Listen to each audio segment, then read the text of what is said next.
मेरी मकान मालकिन बाथरूम को तौलिया ले जाना भूल गई और मुझे आवाज़ देती है, रामू मैं गलती से अपना तौलिया बाहर भूल आई हूँ और तुम बाथरूम में आकर मुझे तौलिया दे दो। फिर बाथरूम जैसे ही मैं तौलिया लेकर गया, मकान मालकिन ने मेरा हाथ पकड़ लिया। कहानी में आगे क्या हुआ है, पूरी कहानी को सुनो। कहानी बहुत ही मज़ेदार है। आप कहानी सुन लोगे, आपका मूड फ्रेश हो जाएगा। दोस्तों, मेरा नाम रामू है और मेरी उम्र 26 वर्ष है। और वहीं मैं जहाँ नौकरी करता हूँ, उन मालिकिन का नाम लक्ष्मी है। उनकी उम्र लगभग 30 वर्ष है। उनके पति विदेश में नौकरी करते हैं, यानी कि सऊदी अरब, और वो मकान मालकिन अपने एक बच्चे के साथ यहीं रहती है। मैं मकान मालकिन के पास 6 महीने से काम कर रहा हूँ। पहले एक नौकर काम करता था, वो मकान मालकिन को छोड़कर चला गया था, क्योंकि मकान मालकिन एक नौकर को 6 महीने से ज़्यादा नहीं रखती हैं। अब मैं मकान मालकिन के घर नया नया गया था। लगभग मुझे 3 ही महीने हुए थे काम करते हुए, और मैं रसोई में खाना बनाकर तैयार कर रहा था। अचानक बाथरूम से आवाज़ आती है और कहने लगी मकान मालकिन, अरे रामू। मैंने कहा, हाँ मालकिन, कि मैं बाथरूम में हूँ और मैं जल्दीबाजी में अपना तौलिया लाना भूल गई। क्या तुम मुझे ये तौलिया उठाकर ला दोगे मेरे रूम से? फिर मैंने कहा, यार ये काम मेरे करने का कब है? फिर मकान मालकिन कहने लगी, अरे कोई बात नहीं, जब हमारे घर में कोई है नहीं तो आप ही हमारा काम करके दोगे। फिर मैं मकान मालकिन की बातों में आ गया और मैंने मकान मालकिन की कमरे से निकाल कर तौलिया देने गेट पर पहुंच गया। जैसे ही मैं बाथरूम के गेट पर पहुंचा, बाथरूम का गेट खुला हुआ था और मकान मालकिन सामने ही बाथरूम में नहा रही थी। और मैंने वहां जाकर आवाज़ दी तो फिर मकान मालकिन कहने लगी कि मेरे मुंह पर साबुन लगा हुआ है, तुम तौलिया यहीं गेट के पीछे एंगर है उस पर टांग दो। और फिर मैं कहने लगा, मैं बाथरूम के अंदर नहीं आऊँगा। फिर मकान मालकिन कहने लगी, अरे यार रामू, तुम यहाँ रख जाओ, कोई बात नहीं, ऐसा होता है। जब इतनी परमिशन दी तो मैं बाथरूम के अंदर चला गया। बाथरूम के अंदर जैसे ही मैं घुसा, मकान मालकिन ने बाहर कुंडी बाथरूम की लगा दी और कहने लगी, रामू मेरी कमर पे 1 साल से हाथ नहीं गया है यार, बड़ी गंदगी है मेरी कमर पर, तुम चाहो तो मेरी कमर पर हाथ फेर दो और ये गंदगी साफ़ कर दो। रात को सोते समय मेरी कमर बहुत ज़्यादा खुजलाती है। फिर मैंने मकान मालकिन से कहा, मकान मालकिन, आप कमर से अगर नहाना है आपको तो एक प्लास्टिक का हादसा आता है, उससे रगड़ कर साफ़ कर लो, मुझसे कराने की क्या ज़रूरत है। मैं मकान मालकिन के बदन को निहार निहार कर देख रहा था, क्योंकि मकान मालकिन बहुत ही सुंदर और गोरी चिट्ठी औरत थी। और फिर दूसरी बात, उसके शरीर की बनावट बिल्कुल गोल मटोल थी। मेरी नज़र उसके शरीर पे से हट नहीं रही थी। बस मैं अपने ही मुंह से बस मना ही कर रहा था, लेकिन मैं चाह रहा था कि मैं इसकी कमर अच्छे से रगड़ दूँ। फिर मैं मकान मालकिन की कमर को अच्छे से रगड़ने लगा। मकान मालकिन भी मुझे चुर चुर कर देख रही थी कि रामू मेरे बदन को देख रहा है, और मैं भी वास्तव में बहुत निहार निहार कर मकान मालकिन के बदन को देख रहा था। मैं कमर भी रगड़ रहा था। फिर अचानक उधर से मुंह फेर कर मकान मालकिन कहने लगी, वैसे रामू, मैं तुम्हें देखने में कैसी लग रही हूँ? फिर मैं थोड़ा मुस्काया और मैंने कह दिया, बहुत अच्छी लग रही हो, बहुत ही सुंदर लग रही हो।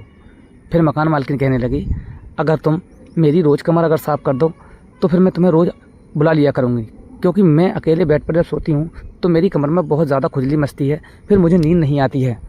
फिर मैं हंसा और फिर मकान मालकिन से कहने लगा, मैं समझ रहा हूँ मकान मालकिन, आपको नींद किस वजह से नहीं आती है, आप सीधा सीधा बोलो ना कि आपको अकेले में नींद नहीं आती है। फिर मकान मालकिन हंसी और कहने लगी, हाँ हाँ, बात तुम्हारी सही है, तुम समझ गए हो तो ठीक है। फिर मकान मालकिन कहने लगी, मेरे पास अब तक जो भी नौकर आए हैं उन नौकरों में तुम सबसे बेहतरीन नौकर हो, और आज से तुम नौकर नहीं हो, ऐसे मान के चलो मेरे दोस्त हो। अब मैं घर का सारा काम काज करता था। फिर मकान मालकिन मेरी दोस्त की तरह हो गई थी और मेरा भी काम में हाथ बटाने लगी थी। जैसे अब मेहनत का काम मैं करने लगा था और जो हल्का काम था रसोई वसोई का खाना वाना, वो मकान मालकिन बनाने लगी थी और मैं जो है भारी काम करने लगा था। उस दिन हम दोनों बाथरूम में थे। मैं मकान मालकिन की कमर को अच्छे से साफ़ कर रहा था रगड़ रगड़ के। ना तो उस दिन मकान मालकिन कुछ बोल पाई थी और ना ही मैं कुछ बोल पाया था, लेकिन ये था कि मेरे दिमाग में एक बात चल रही थी कि मैं मकान मालकिन को दोबारा देखना चाहता था। अब ये बात शायद मकान मालकिन को भी पता था। मकान मालकिन भी मुझे दिखाना चाहती थी, लेकिन एक दूसरे से कह कुछ नहीं पा रहे थे। इतना मुझे पता था कि मकान मालकिन का झुकाव मेरी तरफ है। एक दिन रात में लगभग 9:30 बजे मकान मालकिन चीखने लगी रात में। मैं अपने कमरे में सोया हुआ था और मकान मालकिन अपने कमरे में सो रही थी। जब 9 बजे चीखने की आवाज़ आई तो मैं अपने कमरे से बाहर निकला। बाहर निकलने के बाद मैं भागकर मकान मालकिन के कमरे के पास गया। मैंने वहाँ देखा तो मकान मालकिन कमरे से बाहर खड़ी हुई थी और कहने लगी, मुझे जाते ही कहने लगी, यार रामू, मुझे बहुत डर लग रहा है, आज मैं अकेले नहीं सो सकती। पता नहीं क्यों मुझे शाम से ही सपने आ रहे हैं गलत सलत, मेरे सपने में बहुत गलत गलत सपने आ रहे हैं। मैंने कहा, ठीक है, तो एक काम करता हूँ मकान मालकिन, मैं तुम्हारे रूम के बाहर चारपाई डाल लेता हूँ और यहीं बैठकर मैं तुम्हें देखता रहूँगा, जब तुम्हें नींद आ जाएगी तो फिर बाद में मैं भी सो जाऊँगा। फिर मकान मालकिन कहने लगी, अरे नहीं, चारपाई डालने की ज़रूरत नहीं है तुम्हें, तुम चाहो तो उसी बेड पर सो जाओ। फिर मैं मकान मालकिन की बात को समझ गया था। मकान मालकिन डरी नहीं है, बल्कि मकान मालकिन मेरे साथ सोना चाहती है। पहले तो मैंने ऐसे ही ना कर दिया, फिर एक बार मकान मालकिन ने और कहा, फिर मैं उसके पास चला गया। ठंड का समय था और बहुत ही ठंड थी। जैसे ही मैं मकान मालकिन के बेड पर पहुंचा, मकान मालकिन के बेड पर एक ही कंबल था। फिर मैंने सोचा एक कंबल में मैं कैसे जा सकता हूं। फिर मकान मालकिन कहने लगी, अरे तुम्हें अपना कंबल लाने की ज़रूरत नहीं है, तुम इसी कंबल में सेट हो जाओ। फिर मैं मकान मालकिन के कंबल में ही घुस गया और फिर मकान मालकिन डर जितनी रही थी कि मेरे से चिपक चिपक कर ही सो रही थी। मुझे ये भी पता था कि वो डरी हुई नहीं है, वो केवल मेरे से चिपकना चाहती है। ऐसे ही 10-15 मिनट हम दोनों बेड पर बात करते रहे। 15 मिनट बाद मुझे नींद आ जाती है, क्योंकि मैं तो रोज़ काम करता था, थक जाता था। फिर मेरी रात को 4 बजे आँख खुली तो मैंने देखा मकान मालकिन का एक हाथ मेरे ऊपर, एक पैर मेरे ऊपर था और मकान मालकिन के कपड़े शरीर पर बहुत छोटे छोटे कपड़े रह गए थे, बाकी कपड़े भी नहीं थे। फिर मैं एकदम से भड़बड़ा कर उठा। फिर मैं सोचने लगा, आज पता नहीं क्या किया है, कहीं इस हालत में कोई देख लेता तो शायद मेरी जान ले लेता। फिर मकान मालकिन उठती हैं और उठने के बाद में कहती हैं, कोई बात नहीं, देखो रामू, मैं तुम में बहुत इंटरेस्ट लेने लगी हूँ। मुझे डर बर कुछ नहीं लग रहा था, मुझे तुम्हारे पास सोना था और मैं तुमसे कह भी नहीं पा रही थी। बस इसी वजह से थोड़ा सा नाटक किया और मैंने तुम्हें अपने पास सुला लिया। मुझे तुम में बहुत इंटरेस्ट आता है और मैं तुम्हें बहुत ज़्यादा पसंद करती हूँ। अब ये बात मुझे भी बहुत पसंद थी, क्योंकि मकान मालकिन को मैं भी बहुत पसंद करता था। क्योंकि मैंने मकान मालकिन को जब भी मैं निकलते चलते फिरते देखता था और जब मटक मटक के मकान मालकिन चलती थी और उनका शरीर बिल्कुल हिल हिल के काँप काँप के चलता था, तो मुझे वो बहुत पसंद आता था और मेरे मन में एक तरह की आग सी लगा देता था। फिर मैंने मकान मालकिन से बैठ के उठने के बाद कहा, एक बात बताओ, तुमने अकेले अकेले अपने आप को डरने से बचा लिया, अब मुझे भी तो डर लग रहा है। फिर मकान मालकिन हंसी और कहने लगी, कल तुम भी डरना और मैं भी डरना, दोनों एक साथ फिर यहीं सोएंगे। और हम दोनों एक साथ सो गए और सुबह को एक साथ उठ गए। फिर मकान मालकिन कहने लगी, देखो पति घर नहीं होता है और ऐसी अवस्था में हर चीज़ की एक ज़रूरत होती है। जो मेरी ज़रूरतों को तुम पूरा कर रहे हो, पति विदेश में है, लेकिन मुझसे भी बर्दाश्त नहीं होता है, इस वजह से मैंने तुम्हारा सहारा लिया है। और धीरे धीरे मैं और मकान मालकिन बहुत ज़्यादा करीब आ गए थे।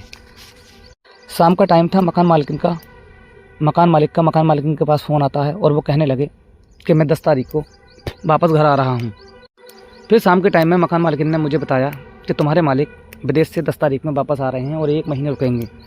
अब ये बात मुझे हजम नहीं हो रही, क्योंकि हम दोनों एक साथ सोने वाले थे हर रोज़ और हम एक दूसरे के आदी भी हो चुके थे।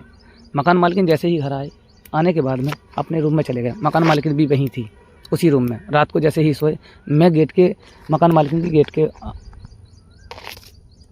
आगे पहरा लगाता रहा, क्योंकि मैं भी मकान मालिकिन का पूरी तरीके से आदी हो चुका था और मकान मालिकिन भी मेरी तरफ ही नज़र बनाए बैठी थी।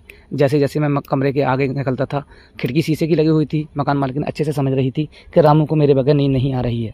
फिर मकान मालिकिन पेशाब करने के बहाने से लगभग 10:30 बजे अपने कमरे से बाहर आती है और आने के बाद सीधा लैट्रीन में जाती है और मुझे बुला लेती है। जैसे ही मैं लैट्रीन पहुंचता हूं, मुझसे रुका नहीं गया और मैंने मकान मालिकिन को अपने गले से लगा लिया और लगाने के बाद एक चुम्मी मैंने माथे पे कर ली।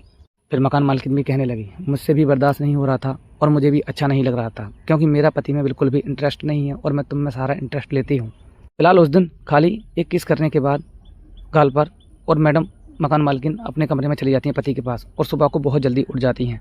उठने के बाद सीधा मेरे रूम की तरफ आती हैं और कहने लगती हैं कि मैं रामू को जगाकर अभी आती हूँ। और मेरे पास जब आई तो आते कर मेरी चादर उठाकर और मेरे माथे पर भी एक पुच्ची सी कर ली।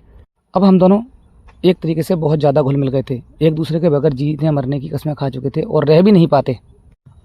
अब अगले दिन फिर से हम दोनों को एक उबाल सा आया और हम दोनों को मिलने की फिर से जिज्ञासा हमारे मन में जगी और हम दोनों लैट्रीन में फिर से पहुंच गए और पति उनका पीछे से आ गया।